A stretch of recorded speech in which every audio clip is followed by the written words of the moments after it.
Ladies and gentlemen, please rise to welcome Her Excellency Margriet Vonno, Ambassador of the Kingdom of the Netherlands to Singapore and Brunei, with a thunderous applause.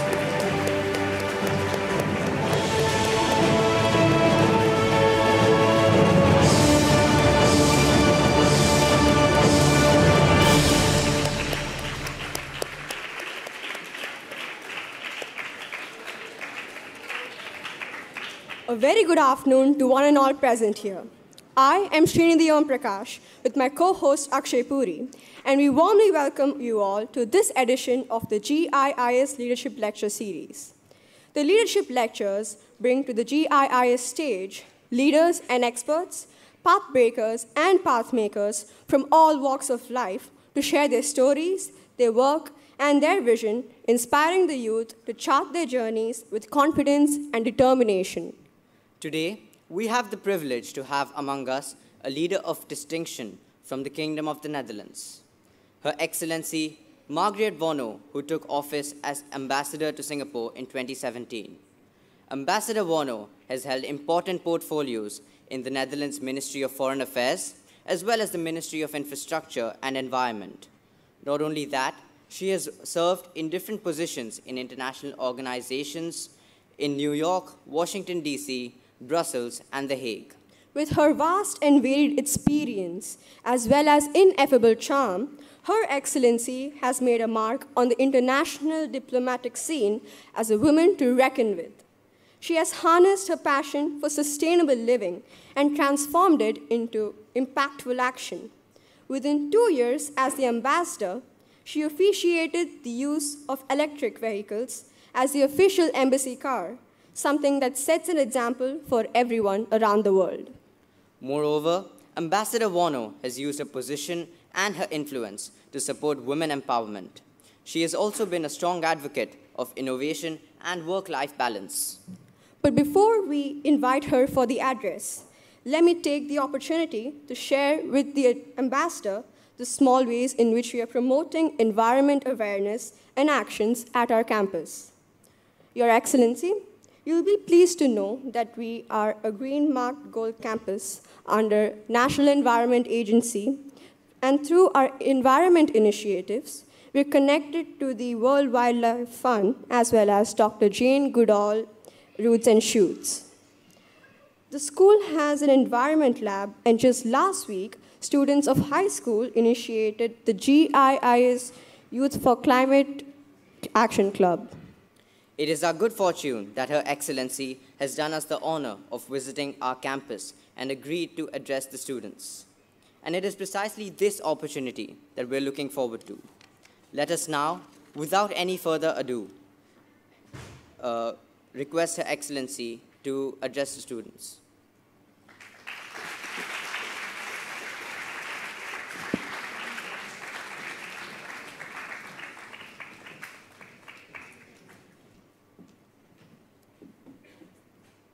Good afternoon, everybody. Wow, what a huge crowd. I'm really pleased that you're all here listening to me. And I have one technical question because my PowerPoint... Would you like to use a clicker? Yeah, I would like to use a clicker. And it's working, which is not always the case. So I guess you have good vibes. Thank you so much for starting that with me.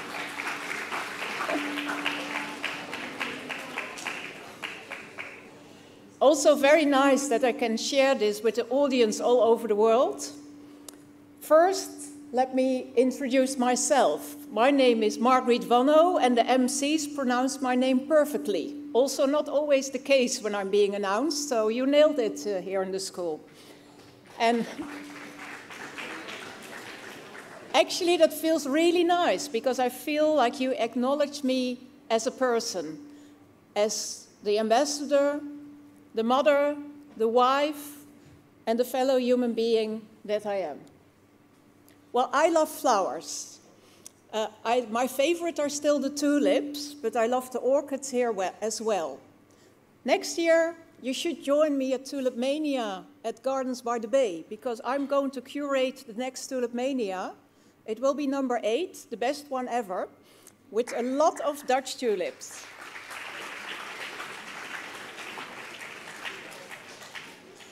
And this is my country. A lot of gabled houses, a very old history, and those houses, maybe you know if you fly KLM, you get them sometimes as a token of appreciation and a reward. And this actually is the Royal Palace in Amsterdam. And last year I had the privilege of standing next to Her Excellency President Halima Jacob, who had the first ever state visit from the Netherlands, from Singapore to the Netherlands. And there you see the Royal Guards and the President. Her husband, he was shivering. It was in November. November can be pretty cold in the Netherlands. Luckily, he got a big hat on top of himself, so the protocol was upgraded. And when I still see Mr. Mohammed, we joke about that Singapore is much warmer and in a way more agreeable than the Netherlands in November. But this is also my country. This is why I sometimes feel homesick. I love my country, which is a country of water, and we've learned to live with the water. Not fight it, but like it. I also like it that in my country, we have a lot of old buildings. This is the Rijksmuseum in Amsterdam. But in front of the Rijksmuseum, if you watch closely, you see a lot of bicycle racks, because most visitors come on their bicycle to that museum. Thank you. Does anybody know who this person on a Dutch bicycle is? Wow, you're much better than the impact public, which were all professionals. Wow, good for you. I'm really impressed. This is our king, His Royal Highness Willem-Alexander. And actually, he loves cycling. So although he's the king, and of course he sometimes has other transport, he likes to cycle when he can in the Netherlands. This one is not a princess or a royal one. She's my daughter. And I have this picture here. She's now 13, like you, at an international school. So maybe she feels a little bit like, Mommy, what are you doing now? Taking fun of me. I don't mean to take fun of her, but I show you that part of the Dutch way of raising your kids is, as soon as you can, teach your kids how to ride a bicycle. I was so proud. This was in Belgium when she could ride her bicycle without any training wheels. So everybody was cheering and she got a present. That's part of the Dutch way of bringing your kids a sustainable way. I want to share a small video with you.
Thank you. It's a quick way of showing what we're doing. And actually, we're doing a lot together with Singapore, India, China, the US, because that's what I want to emphasize. I'm talking about sustainability, which is something you can't do all by yourself. I'm also working together with the Dutch artist Daan Rosegaard. He's also working here in Singapore. And this is his Starry Night Van Gogh bicycle path. You see it lights up at night. It doesn't use any energy because the sun warms it during the day, and that way those small particles light up at night.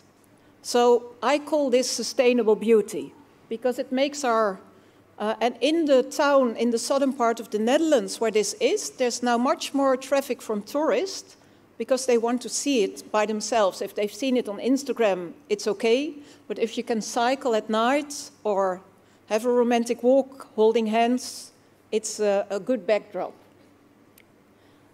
I also want to share with you, especially you students, that we can't do it alone. What can you do to be sustainable, to fight the planet?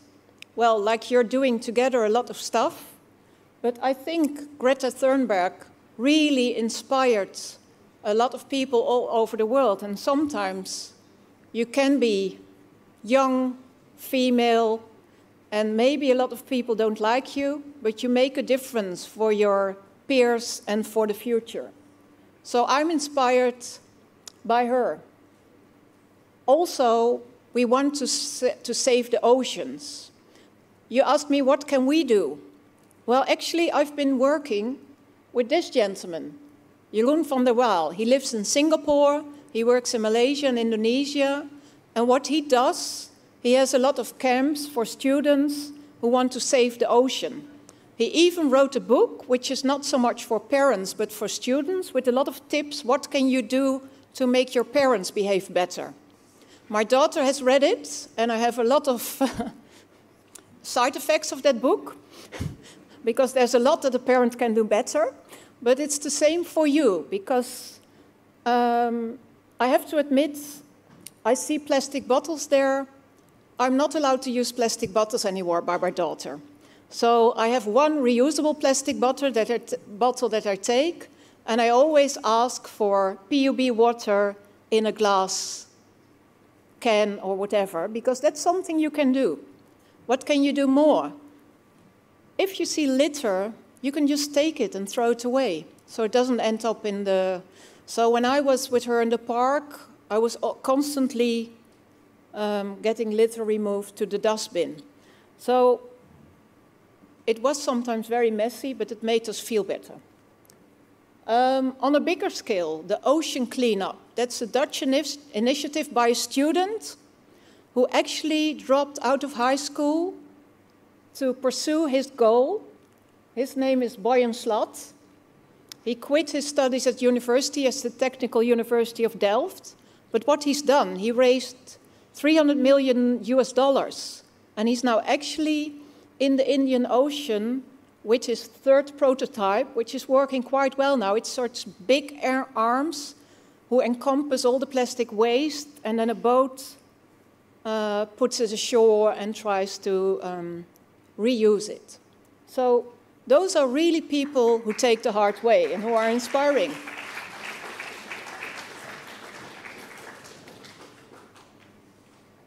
This year, KLM has its 100 years anniversary. And what I like about the Dutch national carrier, that they focus on sustainability. This one is sometimes in Singapore, the orange plane, always my favorite. And actually, this is what I got from KLM. It's my new favorite handbag, and it's made of discarded uniforms of the aircrew. So what they do, they use the uniforms to make actually fashion items. Also, the carpet that's in the new planes is made from old uniforms. So they reuse everything. Also because this is the new business model. A lot of young Dutch want to fly in a greener way. So they want to have biofuel, they want to see there's less food waste and other stuff. What are we doing on a more engineering scale? This is a firm with LED lighting, and maybe you are aware of the fact that the government of Singapore wants 30% homegrown food by 2030. Well, the Dutch are heavily involved there, because we have what we call urban farming, LED lighting, we reuse the water, we have pest control with wasps or insects, and it's totally organic, and we hope to invest in that together. This is in Holland, where this is the crooked cucumber group, because we throw away 20% of our cucumbers or food waste because it's not square. And according to rules and regulations, only the square ones can be sold. So we changed the rules. First, we used them to make soup out of it. But now you see that food waste in the Netherlands is less than before, because we want to have some initiatives. But here again, young students, they push the government to change regulations. I'm very proud that my economy in the Netherlands is one of the most recycled ones in the Netherlands. By 2030, 80%, 80, of our materials will be reused. And what we've seen, you can't just have the final product and reuse it. You have to start in the beginning of the chain. And you have a lot of labs, and you are very creative. I'm interested in your ideas. How can you set up a system of engineering where you already think about the final product and make it the sort of generating one for the new one? This is in the polder in the Netherlands. You may be aware that in Singapore, the first ever polder in Southeast Asia is being built by the Dutch nowadays. I was born in the polder. I never realized until I was 12 years old that I was all the time living underneath the sea level and that it could be dangerous. It doesn't feel dangerous because we have our technology and we still use it to live with the water, even in the rising sea levels. This I really like. I call them the wibbly-wobbly trees in the harbor of Rotterdam. And actually, those are trees that have been discarded because there was public works and they had to change part of the... Normally, those trees are felled and that's it. They now have a tree sanctuary. All those trees, those orphan trees, are being collected there. And those buoys are made out of discarded plastic. And actually, it's very nice if you walk past it. Even with strong winds, they've never really gone down. So they're very versatile. And that way we have a sort of new forest in our tiny Netherlands. And this is a pavilion also in the city of Rotterdam, which is totally green. So it uses its own wastewater, reuses it. It has the solar panels and everything. And we have a lot of nice events there.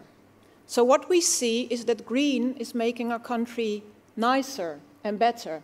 This is one of the rooftop gardens that we have. I know you have a lot of great cooks and chefs here in the school. I don't know whether you already have your rooftop garden and use it. I love the taste of those fresh berries or herbs that you can do, and you have better food, and it's also more engaging.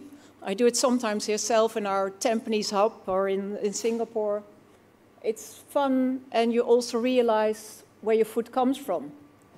This is a blue whale made by an American artist out of plastic waste from the ocean. This is in Utrecht in the Netherlands, where it's been for a long time.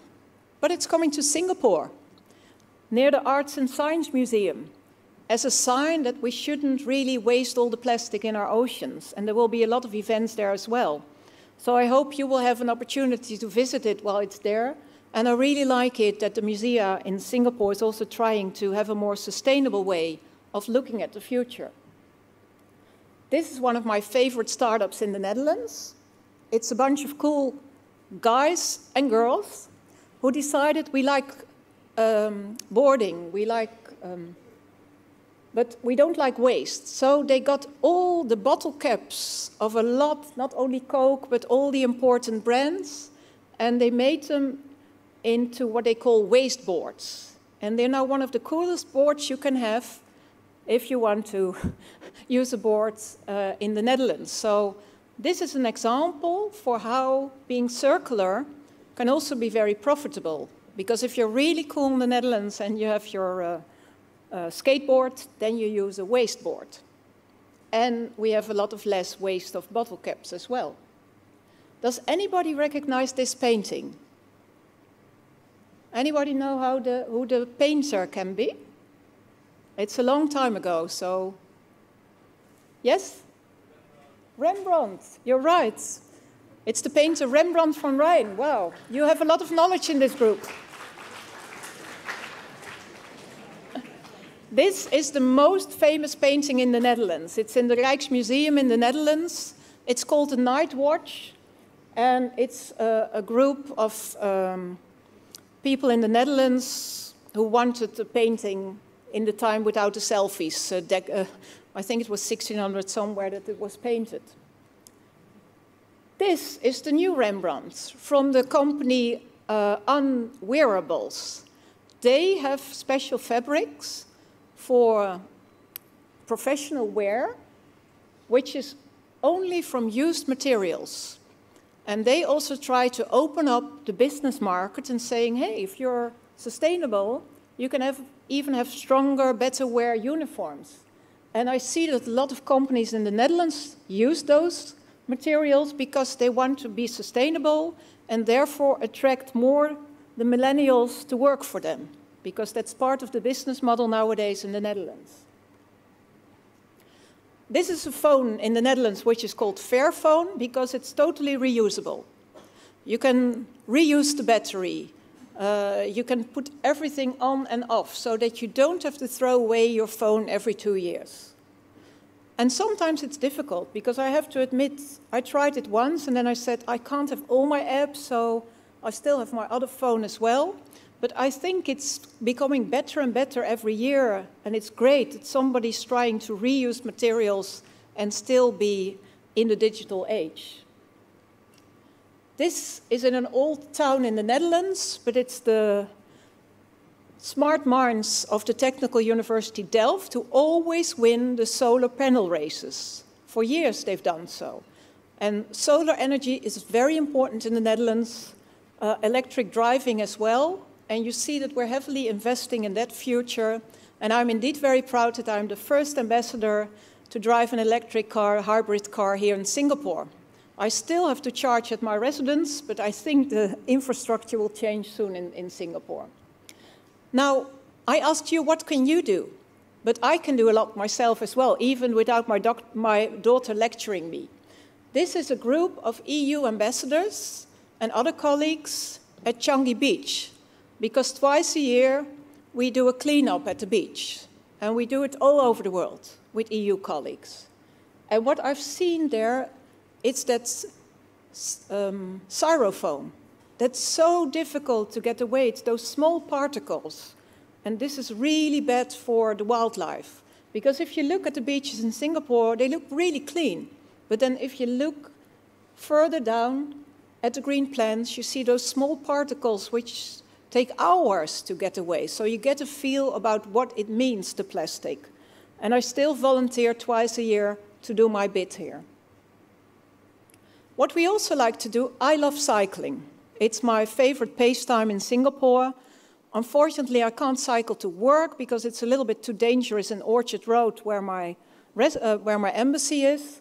But we like to cycle in the weekends. And are you aware that sometimes you have car-free Sundays, that you can cycle at Chinatown, and that's great. URA is organizing this. I always go.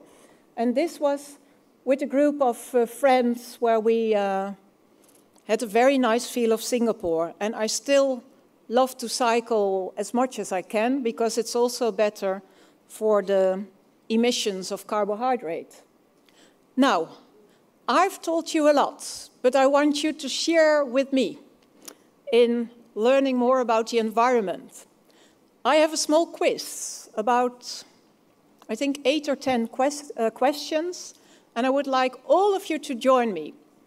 My idea is that everybody's going to, please keep seated for now, I'll just explain first. Everybody's going to stand at the beginning of a question. If you think the answer is true, you keep standing. If you think it's false, you sit down. So I get a feel about, and I'll tell you the correct answer at the end of the question. Are you ready and up for that? Yeah? Okay, let's all...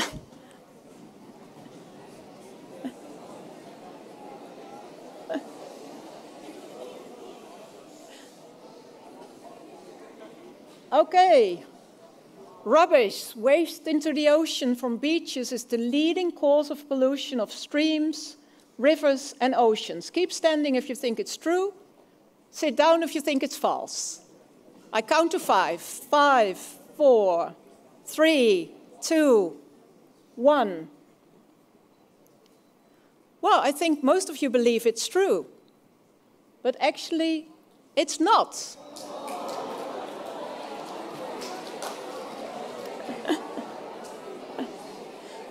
80% of the waste comes from the rivers, and that's then going into the ocean.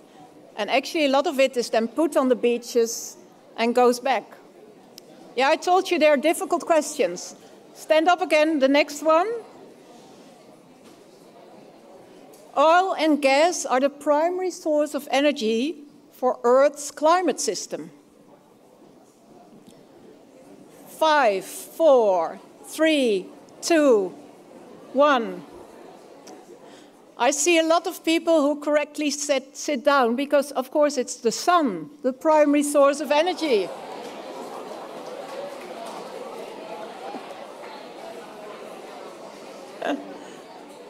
Well, this is going well. Let's take the next question.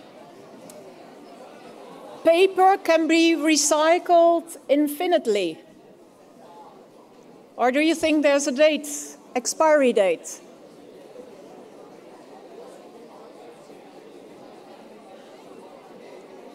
Okay, actually, paper can be recycled many, many times, up to 11 times, but then it's wearing down.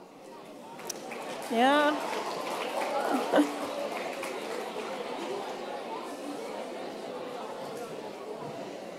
So, the ozone layer impacts life on Earth because it filters out harmful UV radiation from sunlight. I think we all agree that this is true, and it's true to really be aware of. I think this is 100%. We all agree. It's true. Well done.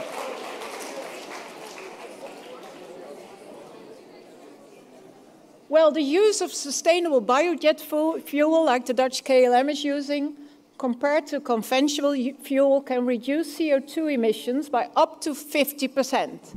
Is it that high, or is it lower? Or higher?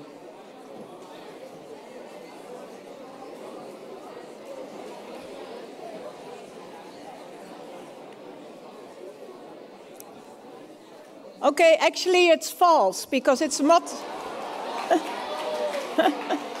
It's a lot higher. It can be up to 80%, 80% reduction.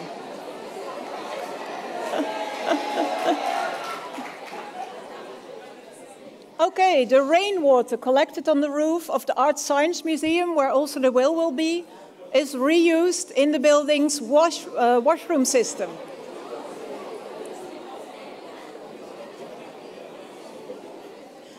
Yeah, I think you've been there. Maybe you noticed the signs, but it's true. They reuse their water. Yeah.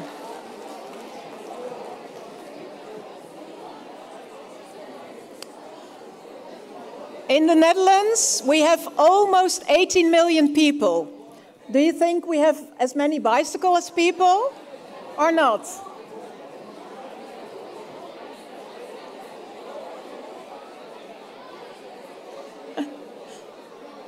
I see a lot of you sitting down, and you're right, because we have a lot more bicycles than people.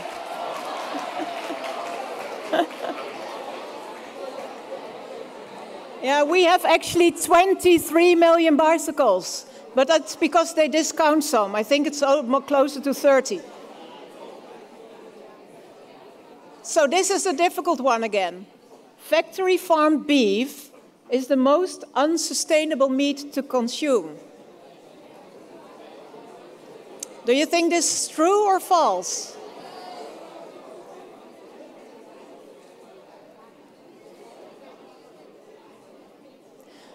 Actually, it's lamb meat, because for lamb meat, it's very unsustainable because you need a lot of patience and stuff. I didn't realize that myself.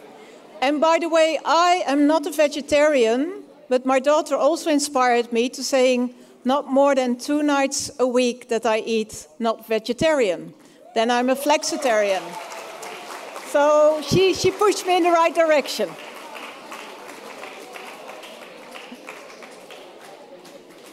And the final questions. Do you know how many tons of CO2 the haze has produced? Do you think this is the correct answer? I think you're right. This is true. It's really...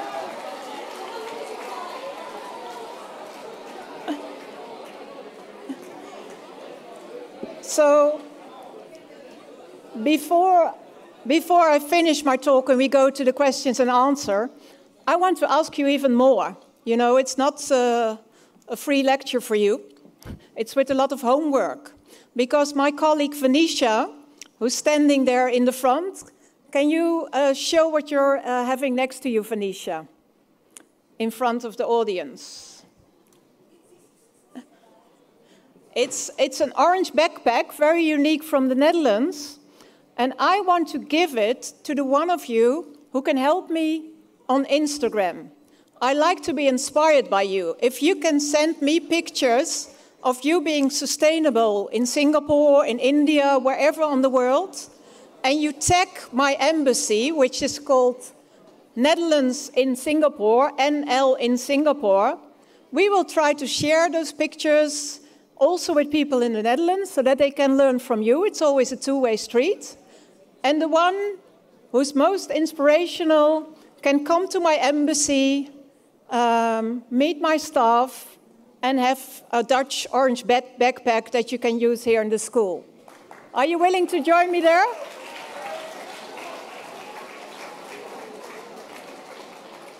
That's great, because actually part of being sustainable is doing stuff together, is learning from one another. And what I've learned as an ambassador, I can learn a lot from the new generation. So this is me and my team, and I'm very happy that you listened to me so thoroughly and that you were so enthusiastic with the quiz. But I want to show this picture because I'm never doing it alone. I might be standing here holding the lecture, but Venetia has helped me, many of my staff, and I think it's the same with you. You will have the group work, so maybe you can applaud yourself for everything that you've done.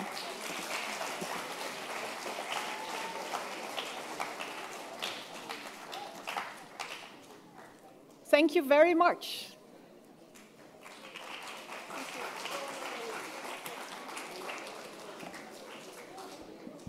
Thank you, Ambassador Vonno, for sharing your vision of what good leadership is all about in the context of environmental action in the modern world. We request your presence on stage for a panel discussion. May I invite our panel of students from IB Year 1 and CBSE Grade 11 to the stage for the same.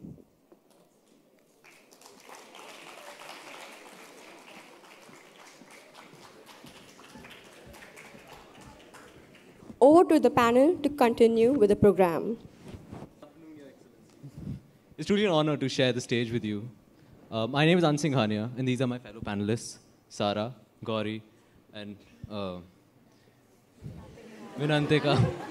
I'm sorry, I'm nervous, please. Please bear with me. I'm sorry, Your Excellency. My first question for you is regarding sports and your enthusiasm for physical activity. How do children in the Netherlands manage to strike a balance between sports and academics, especially in higher classes? And how does the education system support this? That's a very nice question. And I have to tell you that the students in the Netherlands have a better work-life balance. I lectured about that because you have a little bit less homework and you come home earlier. So my daughter is now saying, I have to work so hard in Singapore. And I think it's true. A little bit in Asia, the pressure is higher, which I think is good for grades. But I do believe that you also have to exercise and have to enjoy, also to grow into a better person, a better leader later. So what we have in the Netherlands is that a lot of people are either at a soccer club, swimming club, water polo, you name it, self-defense courses, and that's normal. But what is different in the Netherlands is that there's more freedom for teenagers because they cycle. So they don't need their parents to bring them. It's quite safe. So that's something that my daughter misses from the Netherlands. and which I think now is very special in my country. Thank you, Excellency, for your views. I now pass the mic to Sarah for the next question. Citizens in Singapore and Netherlands are getting aware of the hazards of climate change and involved in beach cleanups and other eco-friendly activities. And you also mentioned in your speech that environment activists like Greta Thunberg are also making powerful speeches on this crisis in international forums. So do you think that awareness is all that matters? And what measures can the youth take towards protecting the environment? Well, thank you for that question. What I see is that the awareness is highest in your age group here in Singapore. And you are very, very important, actually, to influence your teacher, your member of parliament, your parents, whatever. Because I do notice that the younger generation is more aware of the fact that we can't discuss, we have to act. And I'm a diplomat, so I talk all the time, I discuss. But I realize too that you need action. So it's very easy. Start with yourself. I never book a hotel that has plastic bottles. I always ask them, how much of your energy do you reuse before I book? So the power of buying is very important. You could do it the same when you go to the supermarket, that you try to buy a local product. In my residence, I host a lot of luncheons. I always go to Citizen Farm around the corner to get some fresh food and vegetables, because that's the way that you can start with yourself. And being an ambassador, I can influence others, and they say, wow, this is impactful. Also in what I'm wearing, because this is my orange dress that I wore for the National Day of the Netherlands, and I'm not buying new dresses all the time, I'm reusing them. And I always say orange is the new green, because we want to be a green country. And this is one of my favorite scarves. I bought it in New Delhi 15 years ago. I still like it a lot, and it's very good quality because I washed it. And sometimes that's also being sustainable. That's not just doing the latest fashion, but just cherishing stuff that's there. And this is my sort of memory of my great time in India. Thank you. Over to Vinantika. We live in an era where technology is rapidly developing and is more prevalent than ever. How practical do you think it is to resort to our traditional methods? Also, in the context of sustainability, do you think that whether technology, is it a bane or is it a boon?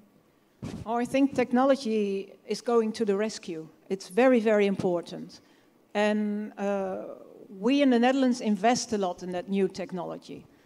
From the reuse of water, from urban farming, where we used to use 20 times as much water in the past as we do now. And that's very important for sustainability and for living, and especially technology that makes us use less energy, because energy is very often the bottleneck. And if we can turn that around, it will be much better for the future. I've always seen in the past that new technology solved a lot of problems, so I'm really counting on that, and I'm quite optimistic about the future, but not if we keep talking, because I've seen the scenarios of Shell Company and other ones that we will have over 2 degrees heating of the Earth if we continue like we're doing now, then even the 1.5 we won't meet, and that will have huge impacts on our homes, on our agriculture, on the way we live. I think we have to start with ourselves and then pressure others. And my take is that the power of buying is really the most powerful one to convince companies and other governments to follow suit. Thank you, Your Excellency. Gauri, for the next question. You've had an extremely successful career in the span of over 2 decades. And you're among the 11 women ambassadors in Singapore. You must feel really proud.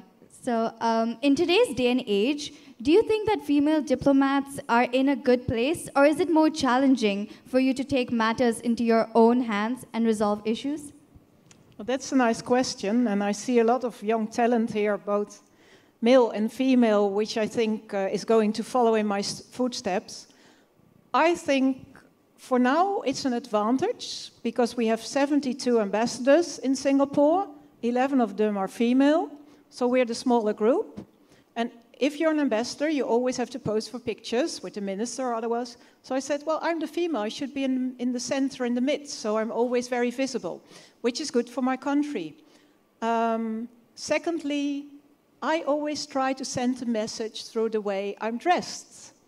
And because in Singapore you don't wear ties a lot, it's much more difficult for my male colleagues to do that nuance where I can do a lot of my messaging in the way I'm dressing or what I want to say, so that's a bonus. And I have to add to you, I'm very proud of what I'm doing here and what I can do for my country. But actually my career has been a normal career with a lot of setbacks, a lot of jobs that I didn't get. But in the end, you see the results that have passed. And I think that whatever you do later, if you're going to be an engineer or a diplomat or a chef, you will feel the same.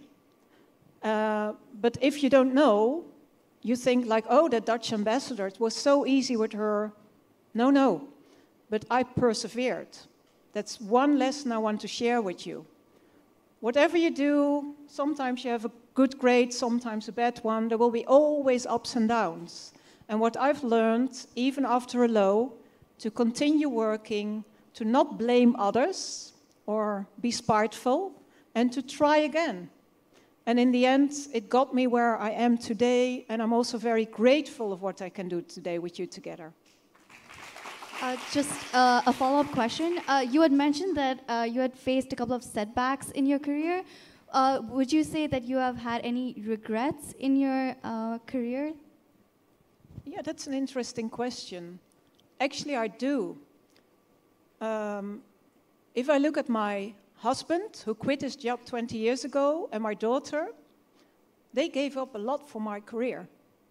And sometimes I feel like, should I have done that? Because my life has impacted them a lot. So that's something which is still sometimes coming up. But then I love what I'm doing, and they say, well, let's go for it. But sometimes I'm not sure if I've made the right decision. And I'm most proud of the fact what I've done best in my career is giving young people a chance. And in the Netherlands especially, a lot of students, like one came from Bosnia after the war, another lady from Morocco, and then it can be a setback if you're bicultural and the majority is different. And I always saw the person and gave chances, and people fulfilled their expectation and everybody was happy. But my negative is that sometimes I was too stubborn.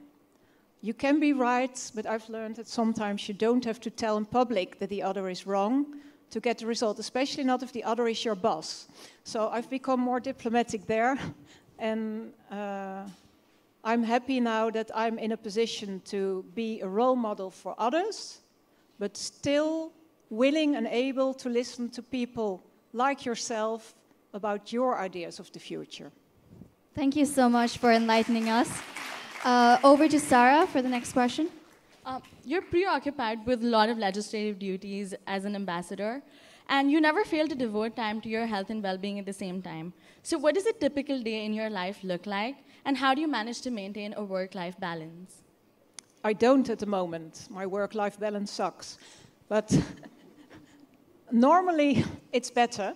But I have so many delegations now in town that I start with a breakfast meeting and my gala dinner is the end of the day. And in between, I hope to get some hours of rest. So it's sometimes weeks that you're working on adrenaline. And that what did I do yesterday? I forgot, because it's been so much. But those weeks also are very important to energize communities, to get stuff together. And what I'll do, I'll have just a weekend where I download my ebooks and I swim some laps, and that's it. And I just do nothing. And in a way, it's like Zen recuperating yourself. We have seen that you're very fitness-oriented, and we come from a background where women in India traditionally prefer cooking over being fit. So do you like to cook? No. Actually, my husband is a very good cook. And I could cook a little bit because I think it's a skill that everybody should master. But then my daughter was complaining, I don't like it so much if you cook, Mommy. It's not so yummy as if Daddy cooks. And so it evolved over time that I don't cook anymore. Thank you. Over to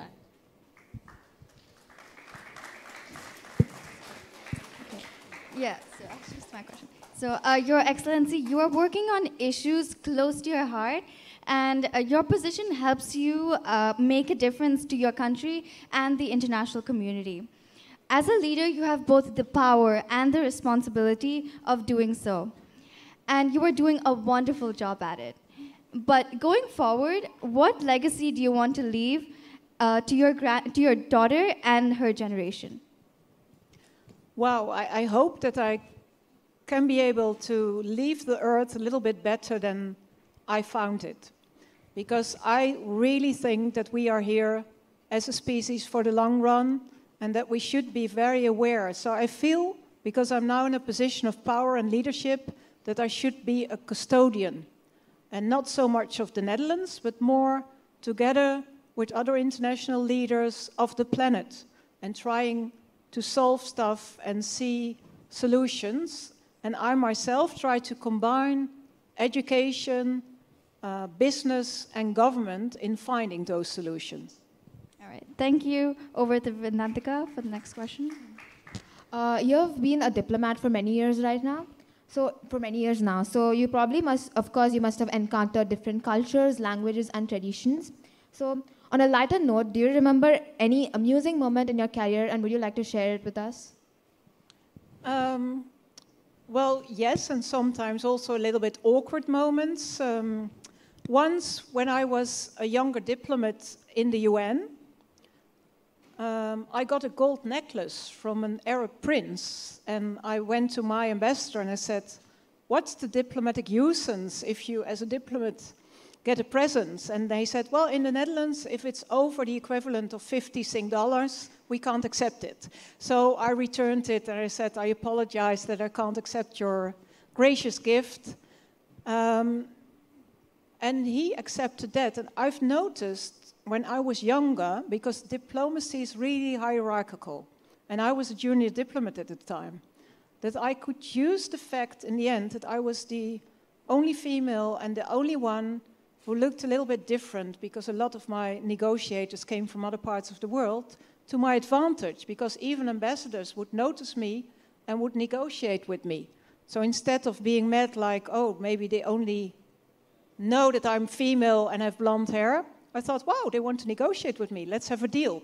And I had a lot of interesting deals out of that. So I've learned that being the odd one out sometimes is the way in. Thank you so much. You truly are an inspiration. Thank you so much. So now over to Anj.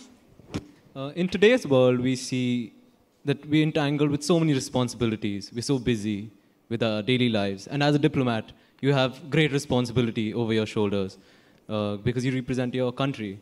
So what is your mantra, and how do you cope with challenges and stresses in your life? And what are few qualities that we, as young people, should develop to become great leaders in the future? I like this question. I have 3 items that I want to share with you. First, I try to laugh about myself. Because I think if you can't make fun of yourself and you think about yourself too seriously, it's always the end of leadership, in my personal opinion. Secondly, every day I write down what I'm grateful for, because it makes me more open to others and less stressed out. So I don't write down what went wrong, because there might be a lot that went wrong. I write down, oh, there was such a nice smile of that porter when he opened the door to me, and that was really kind. Thirdly, I admit and acknowledge that I make a lot of mistakes every day, and that's okay. I don't have to be perfect. I'm not perfect, but actually I've never met a perfect person in my life. Only some people on Instagram who seem to be perfect, but I doubt if their life is really that perfect. And that helps me accept that sometimes I forget a name, or I arrive too late where I don't want to be because I'm too rushed. Thank you, ma'am. Truly enlightening. With this, we come to the end of the panel discussions. Over to Srinidhi and Akshay. Thank you, Your Excellency, for your participation in the question and answer session. We would now like to invite the Deputy COO, Mr. Kaustubh, to come and present.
To be in conversation with the ambassador about her passion for a cleaner and greener environment and learn life lessons from her about how to go about this path. Welcome to the show, Your Excellency. We're honored to have you here. Thank you. It's my pleasure to be here.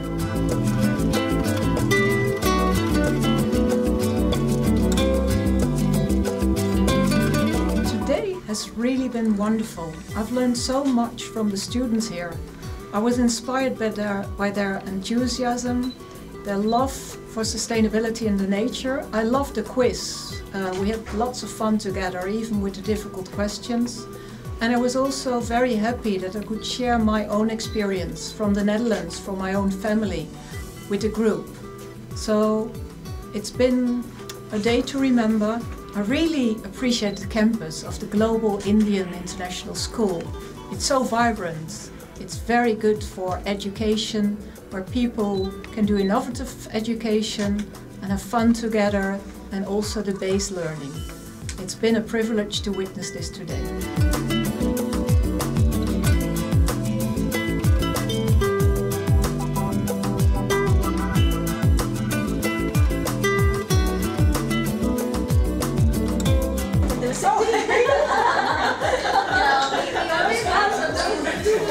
Small stop for you. Two of our journalist kids have just 2 questions to ask you. Hi, nice to meet you, Margriet. Nice to meet you.